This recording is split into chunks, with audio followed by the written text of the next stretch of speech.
Grandes hombres, malos padres. ¿Conoce usted personas exitosas? Cuando usted se mira al espejo, ve una persona exitosa.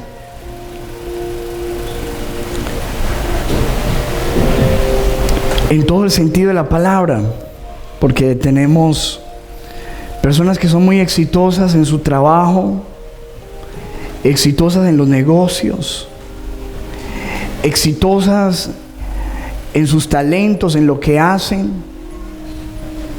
pero muchas veces esas mismas personas no son exitosas en su casa, en su familia. Hoy quiero hablar acerca de algunas personas de la Biblia que fueron grandes hombres, pero que lastimosamente fueron malos padres. Fueron grandes héroes, héroes de nuestra fe. La mayoría de nosotros queremos ser como ellos, pero lastimosamente no pudieron ser grandes padres.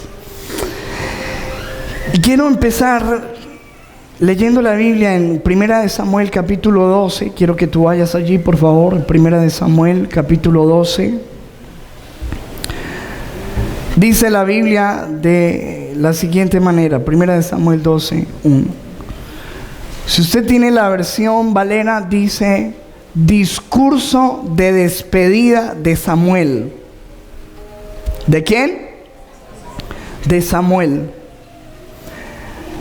Samuel fue un hombre de Dios excepcional, impresionante, impecable.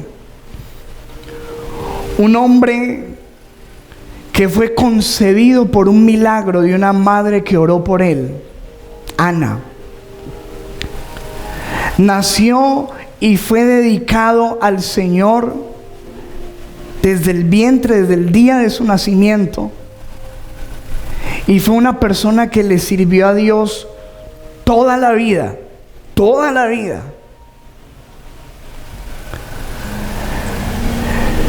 Había sido un gran líder, el líder de Israel, un pueblo muy grande, el pueblo de Dios. Había sido un juez, había juzgado a Israel, había traído bendición al pueblo, palabra de Dios. Además era un profeta tremendo. Y era un líder como muy pocos existieron aún en la Biblia. Pero en algún momento se acercó el pueblo y le dijeron: Samuel, nosotros queremos tener un rey.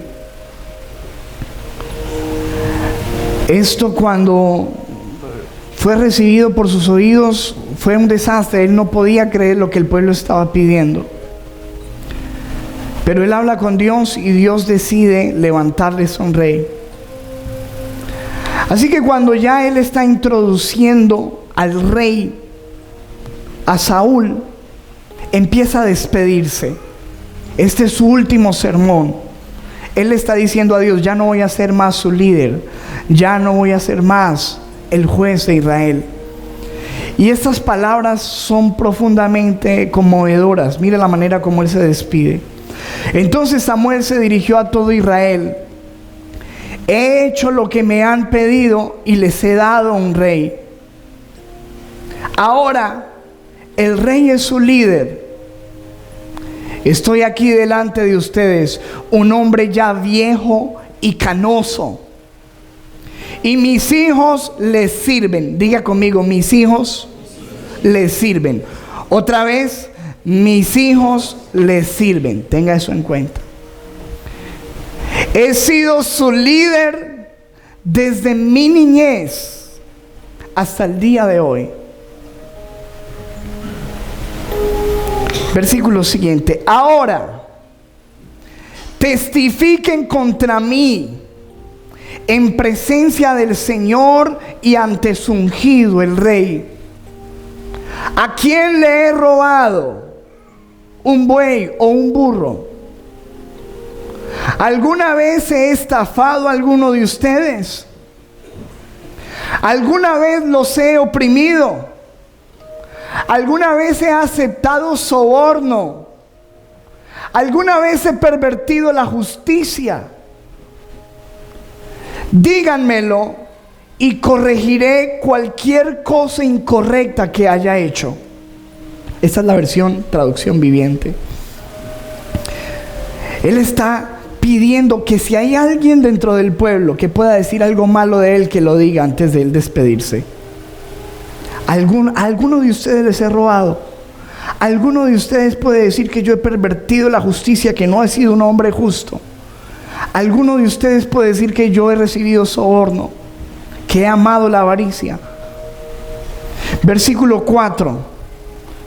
No, le contestaron ellos. Todo un pueblo le dijo: no, nunca nos has engañado, nunca nos has oprimido, nunca has aceptado soborno alguno. Eres un hombre excelente.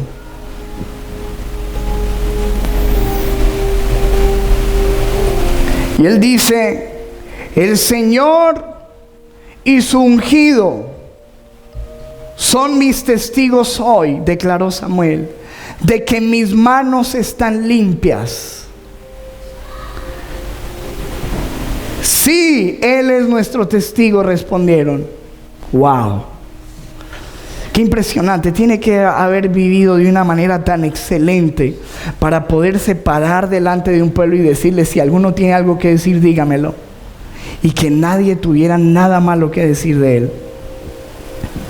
Que él dijera: tengo mis manos limpias y quiero despedirme de ustedes con mis manos limpias. Y con un testimonio intachable de que les he servido y los he liderado en amor y rectitud.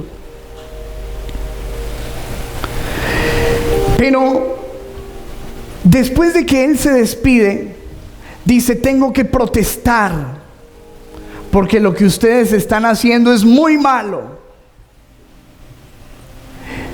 Es una maldad lo que ustedes están cometiendo, es un error. Ustedes están pidiendo un rey.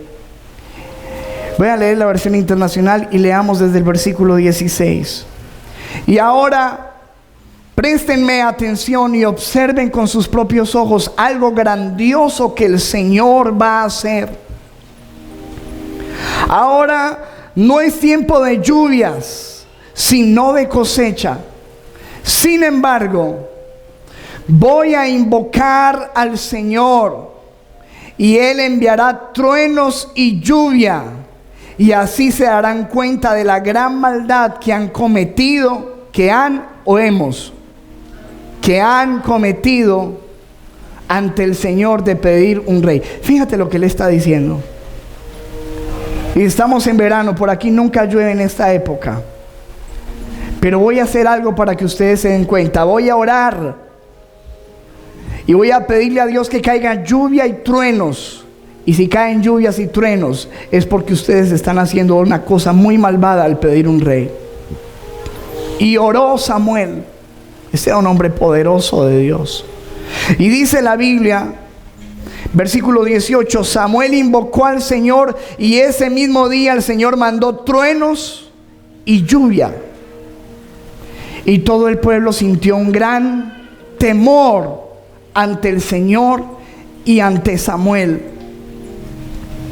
Y le dijeron a Samuel: ora al Señor tu Dios por nosotros, tus siervos, para que no nos quite la vida, porque a todos nuestros pecados hemos añadido la maldad de pedirle un rey.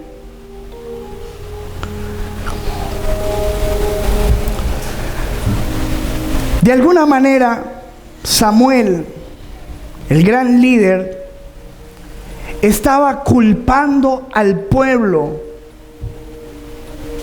por haber pedido un rey. Pero hay algo que Samuel estaba pasando por alto, y era: ¿qué era lo que había pasado?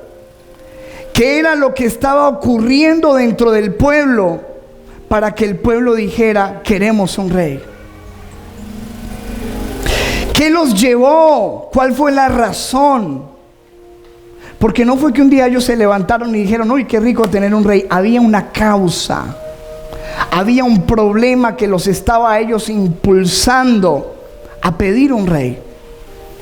Y esa causa está unos capítulos antes, y yo creo que Samuel no tuvo en cuenta mucho esto en su oración. Yo quiero que vaya a 1 Samuel 8:1.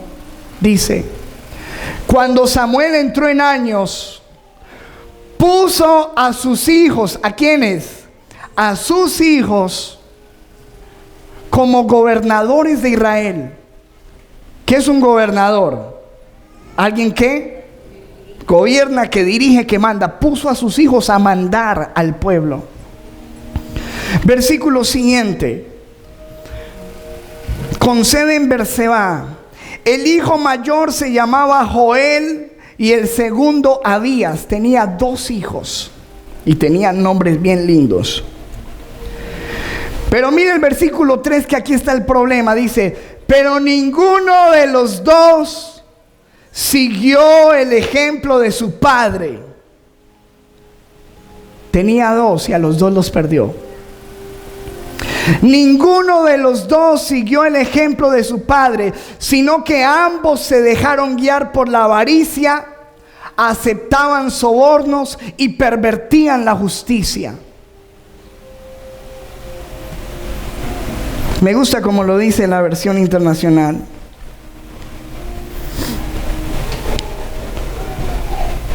Vamos al versículo 3, dice: porque ellos no eran como su padre.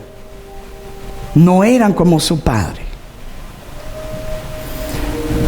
Y no, el problema no es que no eran como sus padres, sino que eran todo lo contrario. Si usted se fija en el discurso de despedida de Samuel, él está diciendo: si alguno tiene que decir que yo he codiciado su dinero, hable. Si hay alguien que pueda decir que yo he aceptado sobornos, que hable. Si hay alguien que pueda decir que yo he pervertido la justicia, que hable. Y dijeron no. Pero los hijos hicieron todo lo contrario. Todo lo que era su padre al revés. Se volvieron personas codiciosas del dinero, estaban robando al pueblo. Aceptaban sobornos y pervirtieron la justicia. Y versículo 4 dice: por eso, diga conmigo, por eso. Otra vez, por eso. ¿Dónde estaba la culpa de que el pueblo pidiera un rey? En los hijos del líder. Digo, por eso se reunieron, por eso, la razón. Aquí estaba el problema, dice: por eso se reunieron los ancianos de Israel y fueron a Ramá para hablar con Samuel. Le dijeron: tú has envejecido ya y tus hijos no siguen tu ejemplo. Tus hijos no siguen tu ejemplo. Cuando yo leí esto me partió. Porque ¿cómo es posible que yo logre que una nación me siga y que no pueda hacer que mis hijos me sigan?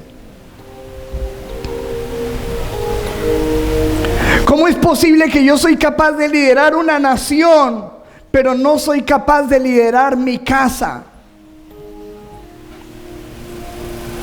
No pude liderar a mis 2 hijos, 2, pero lideró una nación de más de 1 millón de personas. Le dijeron: tus hijos no siguen tu ejemplo, mejor danos un rey que nos gobierne, porque tus hijos no lo pueden hacer. Me gusta como lo dice la otra versión, dice: y le dijeron: tú estás viejo y tus hijos no llevan la vida misma. Tus hijos no llevan la misma vida que tú llevaste. No son como tú. Danos un rey, porque ellos no son como tú. Ellos no son como tú. Ellos, ¿sabes qué le estaban diciendo? Samuel, tú eres una bendición, pero tus hijos son un desastre.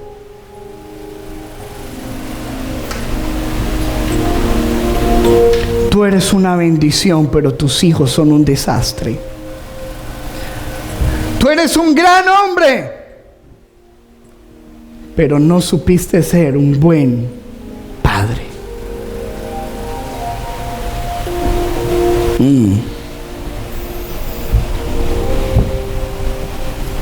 ¿Qué le parece a usted eso? Y lo que me sorprende es que Samuel no es la única persona en la Biblia de la cual se nos dice que fue un gran hombre y un mal padre. Hay muchos casos. Mira otro caso. Primera de Samuel 3:12.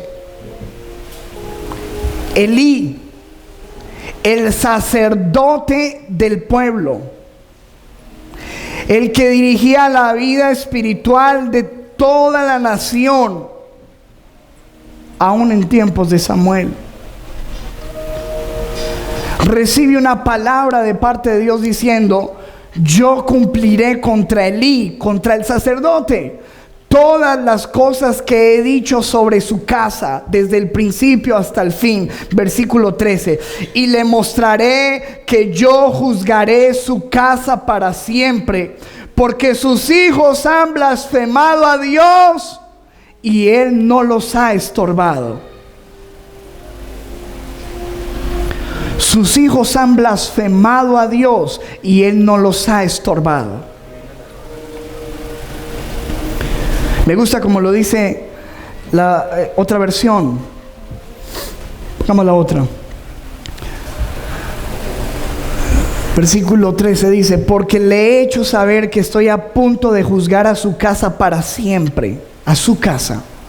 Mira lo que uno puede traer a la casa por ser un mal padre: juicio.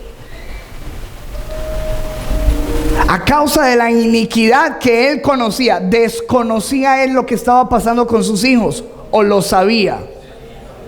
Dice acerca de lo que él conocía: pues sus hijos trajeron sobre sí una maldición y él no los reprendió.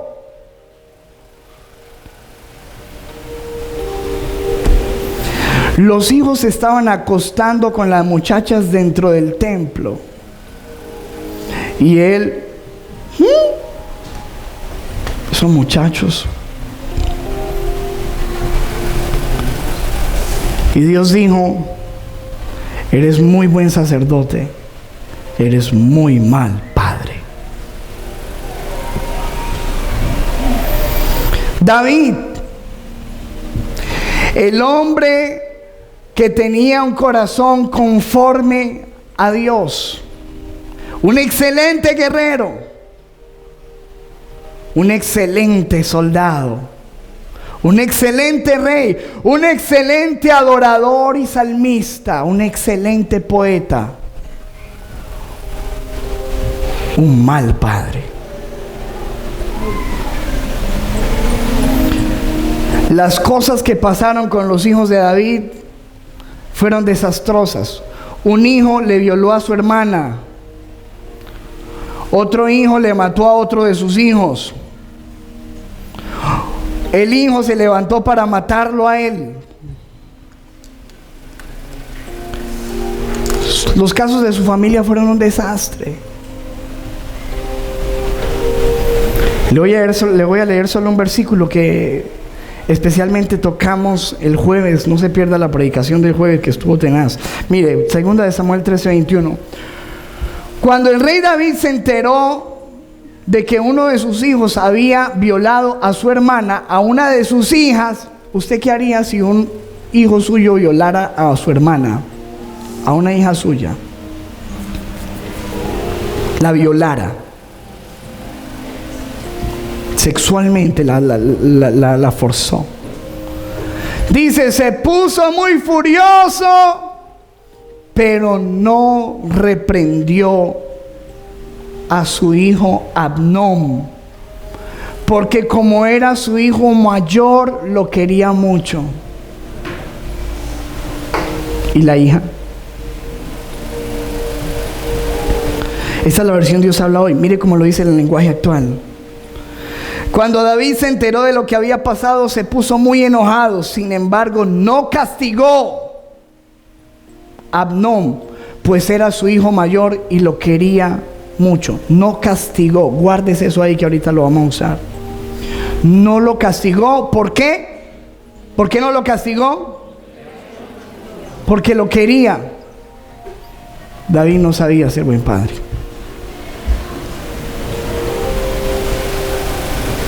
Muy bueno para la estrategia militar, muy malo para la estrategia de la casa. Moisés.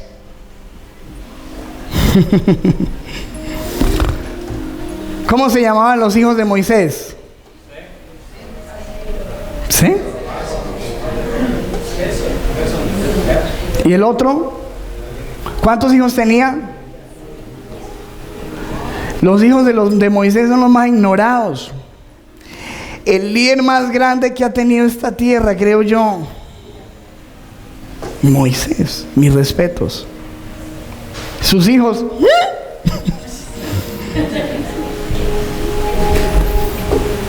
Mire lo que pasó, Éxodo 18:2. Cuando Moisés despidió a Séfora, su esposa, Jetro la recibió a ella. ¿Quién era Jetro? ¿Con quién vivía la esposa de Moisés? ¿Con él? Con el suegro. Para allá mandó la esposa y para allá mandó los hijos, a que los criara el suegro. Y a sus 2 hijos, versículo 3. Uno de ellos se llamaba Gersón, porque dijo Moisés, soy extranjero en tierra extraña. El otro se llamaba Eliezer, porque dijo, el Dios de mi padre me ayudó y me salvó de la espada. Esos sí, nombres bien bonitos de la Biblia, aleluya. Dios me ha ayudado. Pero ¿por qué no dijo que Dios me ayude a criarlo?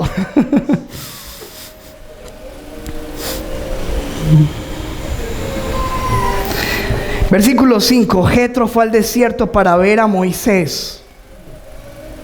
¿Dónde estaba Moisés? En el desierto.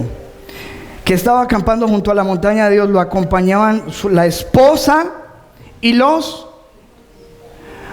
Jetro de vez en cuando venía a visitar a Moisés y le traía a los hijos y a la esposa para que los viera. Hasta ahí llegó la responsabilidad de Moisés con sus hijos. Dirigió una nación, pero sus hijos lo estaba cuidando el suegro. Diga conmigo, grandes hombres. Otra vez, grandes hombres, malos padres. Y lo bueno es que Dios nos lo deja saber. Dios no tapa nada de esas cosas en la Biblia, para que no cometamos los mismos errores. Escuche. La Biblia dice que los hijos son como flechas en manos de un valiente. ¿Cuántos valientes hay aquí? Solamente Penago, ¿el resto qué? ¿Cuántos valientes? La Biblia dice que los hijos son ¿qué? Flechas en manos de valientes. Y como responsabilidad de un valiente, de un guerrero, es tomar la flecha y dirigirla hacia un blanco. Uno no tiene flechas en la vida para que ellos miren a ver hacia dónde se dirigen. Uno tiene flechas en la vida para dirigirlas, apuntarlas y llevarlas al centro de la voluntad de Dios. ¿Cuántos dicen amén? O diga ay o cualquier cosa. La pregunta es, ¿por qué muchas de esas flechas de esos hijos se están perdiendo? ¿Por qué se están descaminando tantas personas que tienen buenos padres, buenos hombres en la casa? La razón es porque de alguna manera, como hombres y mujeres, porque hay mujeres que tienen que inclusive tomar ese papel en casa, al no estar allí el sujeto, hemos descuidado nuestra tarea y no hemos entendido las necesidades primordiales de nuestros hijos. Lo que es una necesidad en él es una tarea en mí. ¿Estamos entendiendo? ¿Por qué tan callados? Por el Día del Padre, ¿cierto?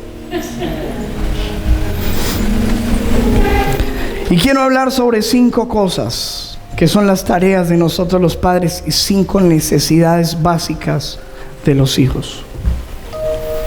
Número 1, nuestros hijos necesitan ejemplo. ¿Qué necesitan? Ejemplo. ¿Qué necesitan? Ejemplo. Usted puede ser muy colaborador, comprar mucho juguete, mucha tecnología, mucho celular bonito, pero si usted no le da a sus hijos un ejemplo, usted está fallando como padre. ¿Está entendiendo, amado? Usted tiene que dar ejemplo. No es decirle, hijo, no fume esto, que esto es muy malo, muy malo. No sea como yo. ¿Qué es esto? Usted le tiene que decir a su hijo, sea como yo, con autoridad. ¿Está entendiendo? Míreme. Lastimosamente, cuando usted no es un ejemplo, el hijo suyo le va a tocar que mirar para el páramo porque no sabe a quién. Mirar para las estrellas del pop y buscar ahí su ejemplo, porque no está en casa. Dice Proverbios 23:26 en la versión Dios habla hoy. Escucha: pon toda tu atención en mí, hijo mío, y mira con buenos ojos mi ejemplo. ¿Cuántos de los que están aquí podrían decir con autoridad ese versículo a sus hijos? Pon toda tu atención en mí. Ay, no, eso que mire al Señor. No, ¿cuál mire al Señor? Que lo mire a usted. El apóstol Pablo dijo, imítenme a mí como yo imito a Cristo. ¿Sí o no?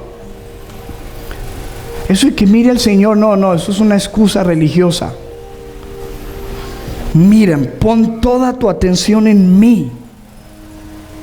Hijo mío, hija mía, pon toda tu atención en mí. Eso que estás haciendo no lo has visto en casa. ¿Estás entendiendo? Mírame. Mira con buenos ojos mi ejemplo. Los hijos necesitan ejemplo. Estamos en una sociedad donde buen padre es el que compra cosas y el que hace buenas invitaciones. Señores, el ejemplo. Ellos necesitan un ejemplo. Pastor, pero ¿cómo así? Samuel le dio muy buen ejemplo. ¿Ha escuchado usted? Dice, pero ¿qué pasó, pastor, con ese muchacho? El ejemplo que tiene de papás. Escúchame, son 5 puntos, no 1. Segundo, usted y yo necesitamos conectarnos con nuestros hijos. Diga conmigo, conexión. Conexión. John Maxwell, que es un experto en liderazgo cristiano, dice en una de las leyes irrefutables del líder, dice la ley de la conexión. Usted no puede inspirar ni influir en una persona con la que usted no se conecta. Eso es lo que dice John Maxwell. Si usted no se conecta con él, usted no lo puede inspirar, usted no lo puede motivar, usted no lo puede animar, usted no lo puede guiar, usted no lo puede influir, usted tiene que conectarse.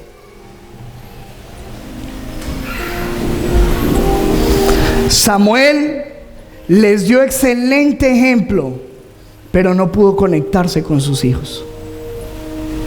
No sé si estaba muy ocupado, si tenía muchas cosas que hacer. No se pudo conectar. Y cuando usted no se puede conectar con sus hijos, es muy difícil lograr guiarlos hacia el propósito. La comunicación hace parte de la conexión. ¿Qué tal es su comunicación con sus hijos? Por ahí de vez en cuando le envío una manito por WhatsApp. Si tú no te conectas, pierdes.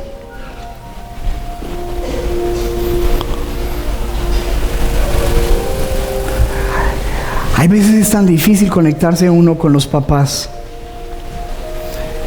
Mi papá se fue de casa, nos abandonó. Y es muy difícil, a pesar de que yo no guardo ningún rencor, ni lo odio. Pero cada vez que yo me encuentro con él, que es cada 3 años o 4, no sé de qué hablar. Me siento incómodo. Como que, ¿y qué más? Ah, sí, chévere. ¿Cómo es que se llama el hijo suyo? No, hija. Ah, no le estoy bromeando, así ha sucedido. Y no logro, no hay. Hermano, si tú no te conectas con tus hijos, tienes que mirar cómo te vas a conectar con ellos. Tienes que buscar algo que pueda conectarte con ellos, y para eso se necesita tiempo, se necesita comunicación, se necesita amor, se necesita cariño, se necesita comprensión, conectarte. Porque si tú solamente te conectas cada vez que le tienes que pegar un juetazo, él no está muy interesado en esa conexión, y a ti tampoco te va a dar mucho resultado. Diga conmigo, ejemplo. Número 2, conexión. Así que hay gente que tiene muy buen testimonio, pero tiene malos hijos. ¿Qué pasó? Buen ejemplo, mala conexión. Número 3, el entorno. ¿Sabe usted que el entorno es muy importante en la crianza de un hijo?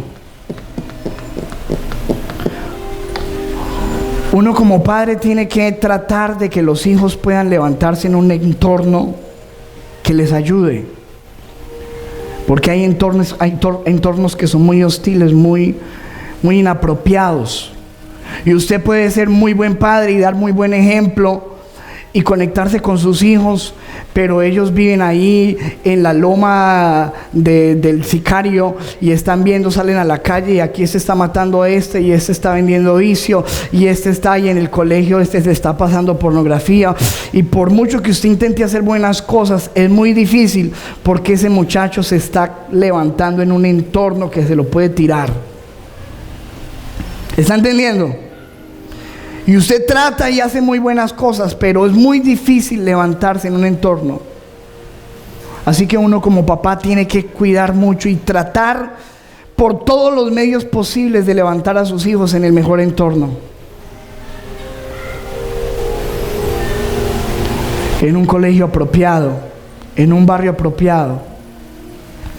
Pastor, yo no tengo las maneras. Bueno, tienes el dueño del oro y de la plata, tienes un Dios.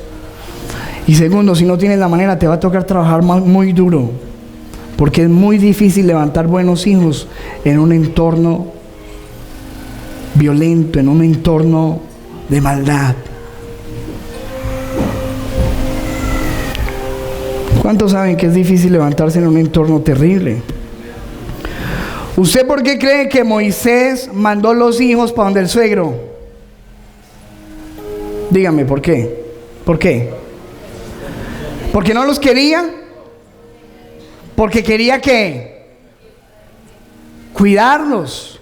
Tenía que enfrentarse contra un rey, con plagas, con guerras, y él quería de alguna manera proteger a sus hijos, y entonces dijo: no, váyanse pan del suegro allá, porque allá ustedes van a estar tranquilos. Y trató de tener un entorno bueno para ellos, pero perdió la conexión. ¿Estamos entendiendo, amado? Yo lo saco del problema, pero me desconecto de él. Soluciono uno, pero me meto en otro. ¿Cuántos me están entendiendo? Y ese fue el problema de Moisés. Muy buen ejemplo, un hombre excepcional, cuidadoso del entorno de sus hijos, pero otro que descuida la conexión. Sus hijos se fueron. Y el día que él necesitaba un líder para que continuara, ¿dónde estaban los hijos? Donde el suegro. ¿Por qué no pudo ser Gerson el que entrara a la tierra prometida, ese pueblo? ¿Por qué no pudo haber sido Eliezer? ¿Tiene sentido o no? El hijo de un gran líder. Tuvo que levantarse otro, Josué, porque sus hijos no siguieron sus pasos tampoco. Diga conmigo, ejemplo, conexión, entorno.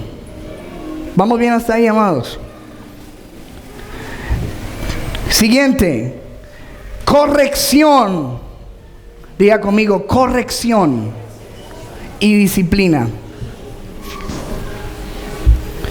Mira lo que dice Proverbios 23:13. No dejes de disciplinar al joven, que de unos cuantos azotes no se morirá.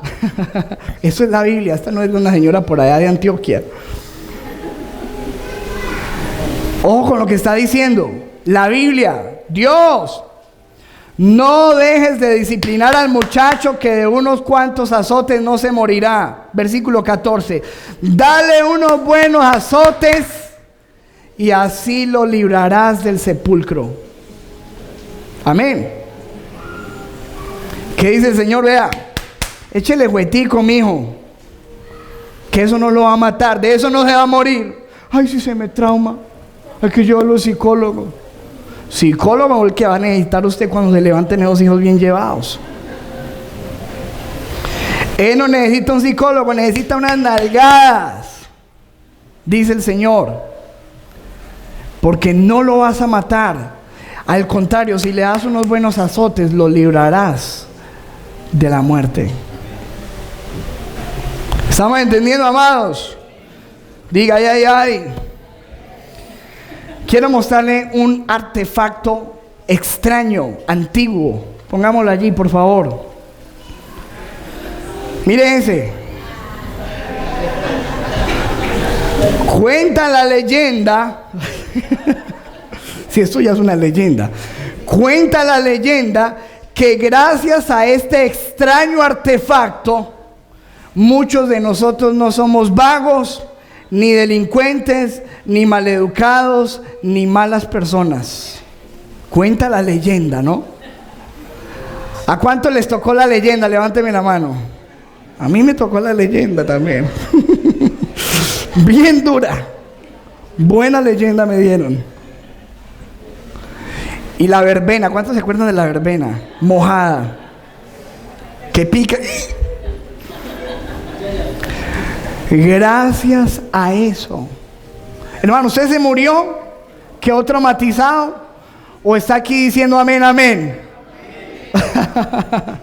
¿Sirvió la cosa o no? ¿Ayudó? ¿Ayudó más que el psicólogo? Mira lo que dice la Biblia, esta es la versión Palabra de Dios para Todos. No te niegues a castigar al muchacho, que unos cuantos azotes no lo van a matar. Dale azotes y así lo librarás de la muerte. Ojo, castigar. Diga conmigo, castigo. Dice la Biblia que David dijo: no voy a castigar a mi hijo porque lo amo. No, David, siga escribiendo salmos, mijo. Siga escribiendo salmos. Porque usted no entendió. Usted no entendió. Mire lo que dice la Biblia. Versículo 24 de Proverbios 13. El que detiene el castigo, a su hijo aborrece. ¿A su hijo qué? ¿Quién escribió esto? El hijo de David. Interesante eso. Como que algo le dio al papá que aprendió, ¿cierto? El que detiene el castigo, a su hijo aborrece. Ay, es que yo no lo castigo porque lo quiero. Usted no ha entendido. Al contrario, porque lo quiere, castigue, papá. ¿Está entendiendo, amado? Porque lo quiere. Mas el que lo ama, diga conmigo, el que lo ama. Otra vez, el que lo ama, desde temprano lo corrige. ¿Desde cuándo? Desde temprano. Lo que pasa es que hay gente que le cogió la tarde para corregir. Porque la Biblia dice desde temprano. Hay gente que ya le cogió la tarde, ya su hijo va, métale, lo casca usted. Mi hijo le cogió la tarde. Era desde temprano, papá. Ya son las 8 de la noche, ¿ya qué va a hacer? ¿Cuántos me están entendiendo? Dígame, guay, ay, ay, feliz día del padre. Ya usted no tiene que almorzar porque aquí ya le dimos gallina, ¿sí o no? Se libra. Escuche, mi amado. El que detiene el castigo no ama. David, te equivocaste. El que lo ama desde temprano lo corrige. Mire, cuando uno no disciplina, no corrige, no castiga a un hijo, le está mandando un mensaje equivocado. Y la Biblia habla de ese mensaje. Mire el mensaje, está en Eclesiastés 8:11. Se lo voy a leer la versión latinoamericana. Como la sentencia contra una mala obra. ¿Qué fue lo que hizo el hijo de David? Le violó a una hermana. ¿Cuántos saben que eso era una mala obra? Que necesitaba una sentencia. Dice, como la sentencia contra una mala obra no se ejecuta, ¿cuándo? A los 2 años, a los 8 días, ya. ¿Cuándo hay que ejecutar la sentencia? Ya. Dice, cuando la sentencia no se ejecuta enseguida, por eso el corazón de los hijos de los hombres está en ellos entregado enteramente a hacer el mal. Porque como usted no lo corrigió enseguida, él dijo, yo lo puedo seguir haciendo. Y su corazón se inclinó hacia el mal. Mire cómo lo dice esta versión internacional. Bueno, pongamos ahí. Cuando el malvado, esta es el lenguaje actual, cuando el malvado no es castigado de inmediato, la gente piensa que puede seguir haciendo lo que le da la regalada voluntad. Cuando no es disciplinado de inmediato, la gente piensa que puede seguir haciendo lo malo. Ese fue el caso de los hijos de David. No hubo disciplina. David, un excelente líder, un buen ejemplo, ¿verdad? Sus hijos se criaron en el palacio, un buen entorno.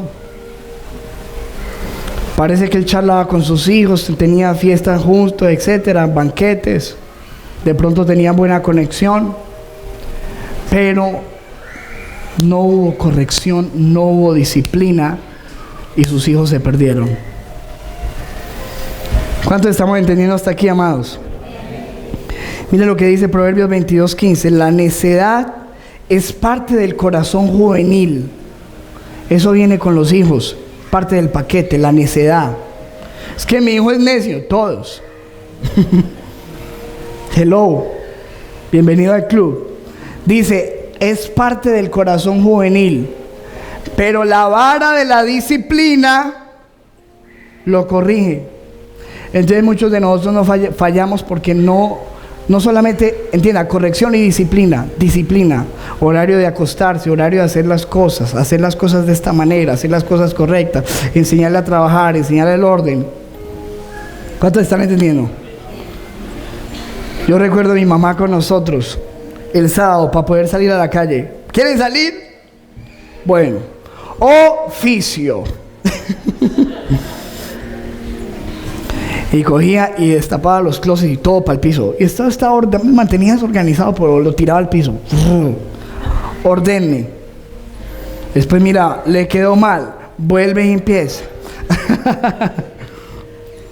Orden, disciplina, hermano, es un mensaje correcto para los muchachos. Porque si no, su hijo va a ser un problema donde quiera que vaya. Ay, los profesores no me quieren a mi hijo. ¿Los profesores? Ay, allá en la iglesia odian mis hijos. No hay amor. ¿Cómo no? Siga indisciplinado con sus hijos y verá, en toda parte no hay amor, no va a haber amor para ellos. ¿Cuántos me están entendiendo? Voy terminando. ¿Cuántos llevamos? 4. Yo les dije que eran ¿cuántos? Les voy a encimar una, porque es el Día del Padre. Vale, descuidado. 5. Enseñanza. Dice la Biblia, Deuteronomio 6:6, grábate en el corazón estas palabras que hoy te mando. Versículo 7, e incúlcaselas continuamente a tus hijos. Háblales de ellas cuando estés en tu casa, pero como usted me arrima por allá, cuando vayas por el camino, cuando te acuestes y cuando te levantes, háblale de esto. Amén.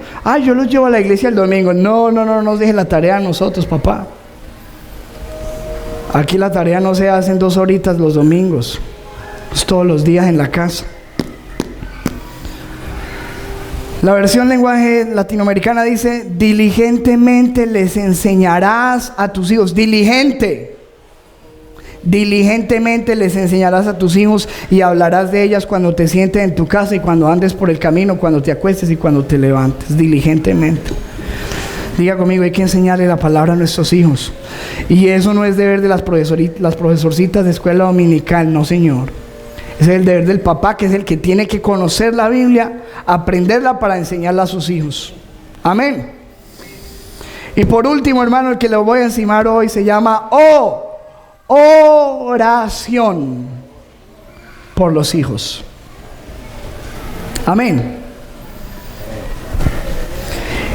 Dice la Biblia, Job capítulo 1 versículo 5, y voy terminando ya casi. Tranquilo. Usted lo van a invitar a almorzar, tranquilo. Y acontecía que habiendo pasado de turno los días del convite, esta es la Reina Valera, Job enviaba por sus hijos y los santificaba. Y se levantaba de mañana y ofrecía holocaustos, ofrendas, conforme al número de cada uno de ellos. Porque decía Job, de pronto mis hijos han pecado, habrán blasfemado contra Dios en sus corazones. De esta manera hacía cada 8 días. ¿Qué dice la Biblia? Todos los días oraba muy de mañana por todos y cada uno de sus hijos. Amén. Mira cómo lo dice la versión lenguaje actual. Job llamaba a sus hijos y celebraba una ceremonia para pedirle a Dios que les perdonara cualquier pecado. Él sabía que sus hijos no eran ningunos santos. Él no estaba engañado. ¿Sí o no? Él conocía a sus hijos y por eso todos los días se levantaba a decirle, Señor, perdona a mis hijos. Dice, para que perdonara cualquier pecado que pudieran haber cometido. Se levantaba muy temprano y le presentaba a Dios una ofrenda por cada uno de sus hijos.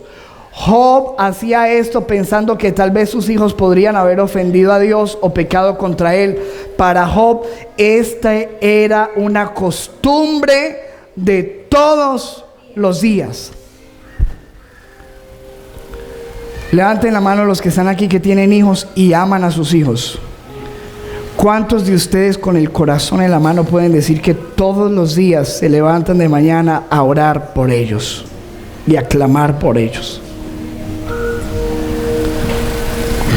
¿Qué va a esperar? ¿Cuándo va a empezar a orar? ¿Cuando esté en una cárcel?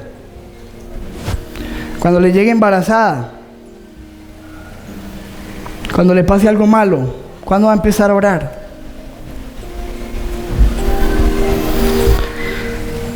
Escúcheme, hermano, la pregunta es, ¿estamos cumpliendo la tarea? Porque no es solamente una cosa. Yo oro todos los días por ellos. Le está dando ejemplo. Yo les doy muy buen ejemplo. Se está conectando con ellos. Si yo estoy conectado, ¿dónde los está criando? ¿Cuál es el entorno que usted, dónde los está dejando?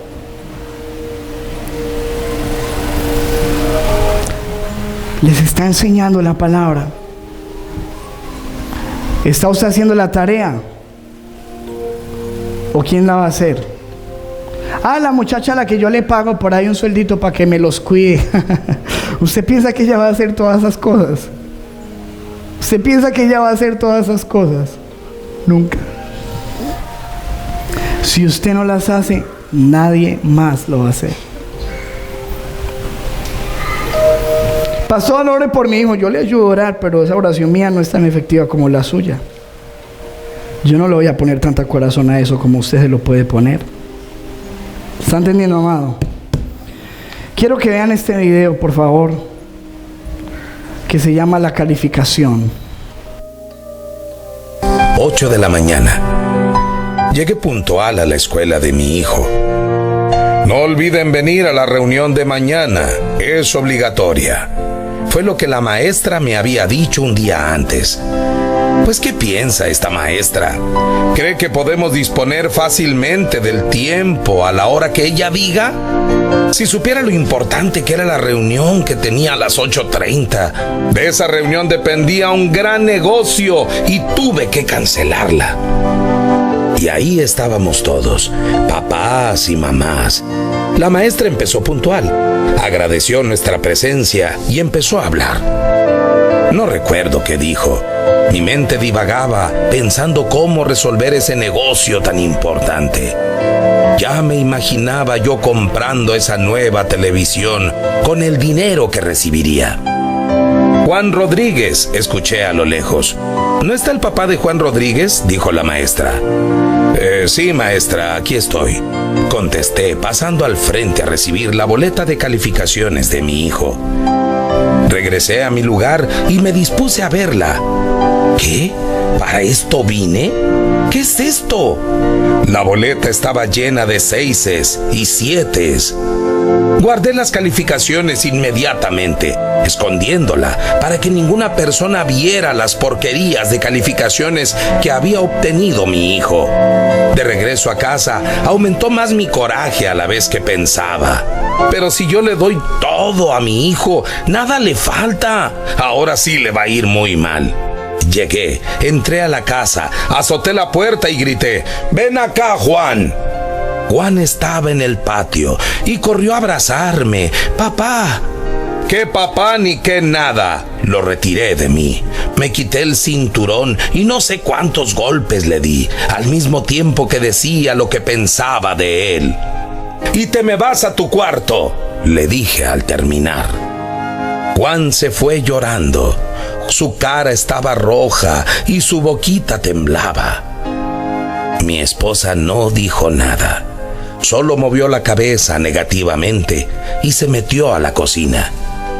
Cuando me fui a acostar, ya más tranquilo, mi esposa se acercó y, entregándome la boleta de calificaciones de Juan, que estaba dentro de mi saco, me dijo: «Toma, léela despacio y después toma una decisión». Al leerla, vi que decía: «Boleta de calificaciones, calificando a papá. Por el tiempo que tu papá te dedica a conversar contigo antes de dormir, calificación 6. Por el tiempo que tu papá te dedica para jugar contigo, 6. Por el tiempo que tu papá te dedica para ayudarte en tus tareas, 6. Por el tiempo que tu papá te dedica saliendo de paseo con la familia, 7. Por el tiempo que tu papá te dedica en contarte un cuento antes de dormir, 6. Por el tiempo que tu papá te dedica en abrazarte y besarte y decirte que te quiere, 6. Por el tiempo que tu papá te dedica para ver la televisión contigo, 7. Por el tiempo que tu papá te dedica para escuchar tus dudas o problemas, 6. Por el tiempo que tu papá te dedica para enseñarte cosas, 7. Calificación promedio, 6.22. Lleno de remordimiento, con las lágrimas en los ojos, me levanté y corrí a la recámara de mi hijo. Lo abracé y le pedí perdón 1000 veces. Me hubiera gustado poder regresar el tiempo, pero eso era imposible. Juanito abrió sus ojos. Aún estaban hinchados por las lágrimas. Sin embargo, no me reprochó nada. Al contrario, me abrazó y me dijo: te quiero, papito. ¿Qué le pareció? Diga conmigo, la calificación era para él. Diga a la persona que está a tu lado, la calificación es para ti. ¿Cuánto hubieras sacado tú? ¿Cuánto estoy sacando yo? Yo pienso que tenemos que mirar qué calificación tenemos. Quiero mostrarle este video también. Ponga mucha atención.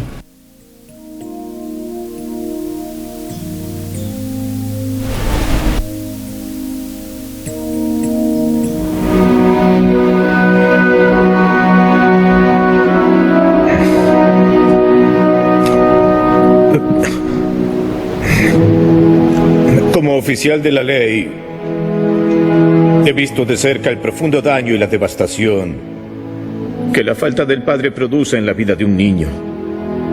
Nuestras prisiones están llenas de gente que fueron descuidados y abandonados por sus padres, heridos por los hombres que más debieron amarlos. Muchos de esos niños ahora siguen el mismo patrón de irresponsabilidad que el de sus padres. Mientras que muchas madres se sacrifican por ayudar a que sus niños sobrevivan, no es su misión que carguen por sí mismas con todo ese peso. Gracias a Dios por ellas. Pero hay estudios que indican que un niño también necesita desesperadamente un padre. No hay duda al respecto. Como saben, a principios de año, mi familia soportó la pérdida de nuestra hija de 9 años, Emily. Su muerte me obligó a ver que no solo no había aprovechado el tiempo valioso que tuve con ella, sino que tampoco había comprendido cuán crucial era mi rol como padre para ella y para nuestro hijo Dylan.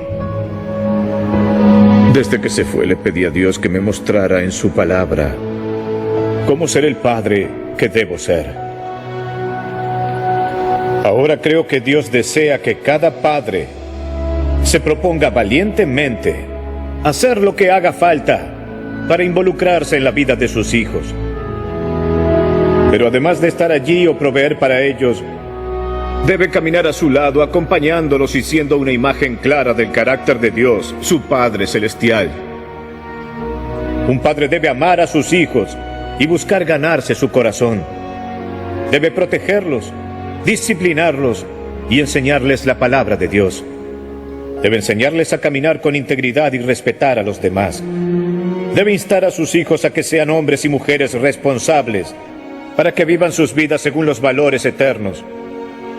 Algunos hombres escucharán y lo ignorarán, pero les digo que como padre son responsables ante Dios por la posición de influencia que Él les ofreció.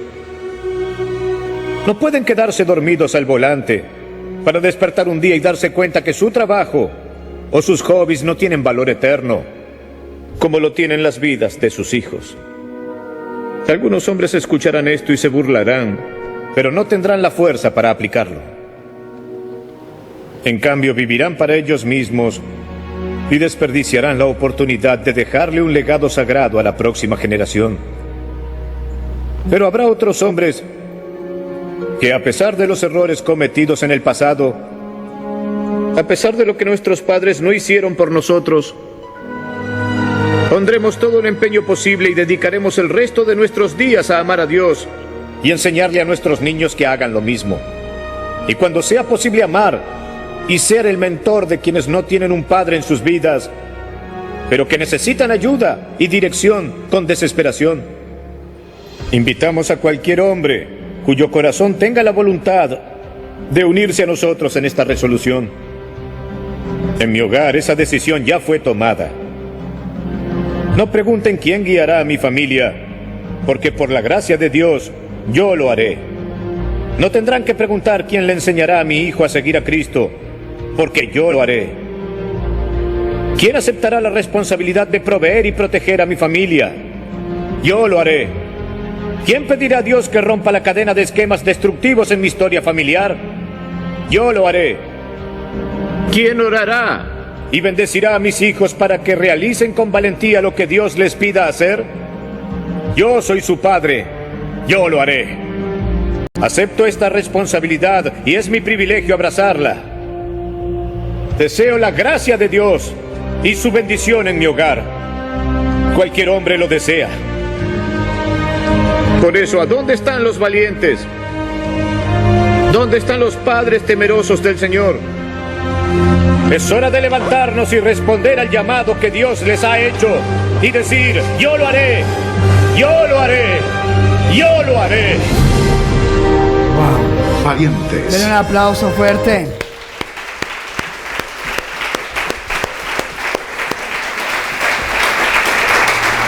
¿Cuántos quieren hacerlo? ¿Cuántos padres valientes hay aquí que dicen yo lo haré? Amén.